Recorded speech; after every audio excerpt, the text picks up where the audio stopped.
From Metsmerized Online headline: Mets reassigned Trace Thompson, Ben Gamel, and others to minor league camp. Now, before we get into this video, hit that subscribe button so you know what's going on with the Mets organization from top to bottom. With opening day just 9 days away against the Milwaukee Brewers at Citi Field, the Mets are in the process of forming their roster for the beginning of the regular season. This evening, as the Mets are set to play a spring training game against the Cardinals, as I'm doing this video, the Mets are playing right now. The team made another round of cuts for this round. This list of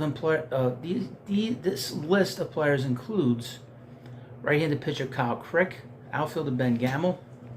So, you know, Ben Gamel played for the Pirates and the Brewers. Right-handed pitcher Yaxel Rios, infielder Yomer Sanchez, right-handed pitcher Cole Sulser, and outfielder Trace Thompson. It's a tough day for a player like Thompson, who didn't make some noise at the start of spring. He had 2 home runs and drove in 6 runs on 6 hits this spring, including a grand slam in a game against the Nationals. However, he struck out 11 times in 26 plate appearances and batted .250 with a .308 OPS, on-base percentage. Thompson, at 33, needed to make more noise to give himself a chance for a roster spot. It was going to be tough for him to make it with Tyrone Taylor and potentially DJ Stewart as depth pieces in the outfield. Sanchez only, as an aside, batted 226 plate appearances, a Gamma 182 this spring. And here's some other players that are in trouble, other players on the bubble. Several players are currently on the bubble, with their performances in spring training potentially determining their fate. Luke Voigt, Ji-Man Choi, who will soon have opt-outs, are among them. Choi has had an impressive spring, showcasing his hitting skills with a .771 OPS, and solid defense at first base. Voigt, a familiar face to the Mets, recently his first home run of the spring. Jose Iglesias, who hit a walk-off home run against the Marlins, and Zach Short, who stepped up in the absence of Jeff McNeil, also players to watch.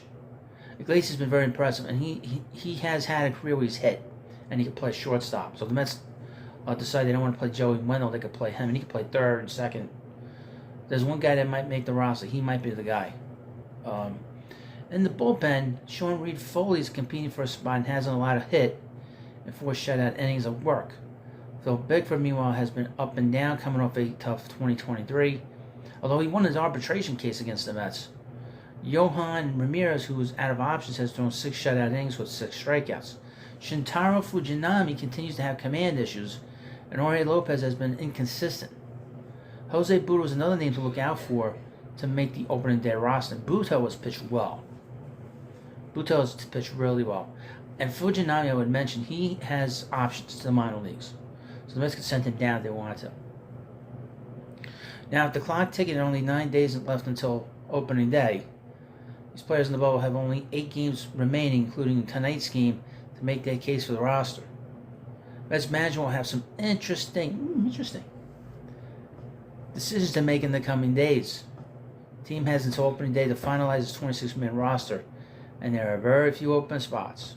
So someone could get skadooshed, get sent off to the Phantom Zone, sent off to the minor leagues. Just leave the Mets and go to another team. It's going to be very fascinating what happens to these guys. So thank you for watching this video. Of course, please subscribe to the Prospect Hut, and I'll see you later.